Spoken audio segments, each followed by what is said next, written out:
Тя е глуха от 10 години. Но това, което лекарите ще открият в ухото й, ще ви ужаси.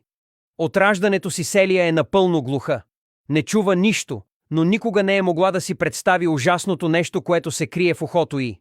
Селия се е родила така, и лекарите са казали на родителите й, че това увреждане е необратимо. Но един ден Селия започва да чува драскащи шумове в главата си. Сякаш нещо се движи и драска в ухото й. Паникьосани, родителите й веднага я завеждат в болницата. Но когато лекарите виждат вътрешността на ухото й, те са напълно ужасени. Веднага насрочват операция, но операцията не протича по план и лекарите правят напълно ужасяващо откритие. Това, което е открито в ухото на Селия, ще ви накара да побиете тръпки. Според вас какво откриват лекарите в ухото на момичето? Последвайте ме и коментирайте «Ухо» за втора част. Не забравяйте да споделите видеото с приятели.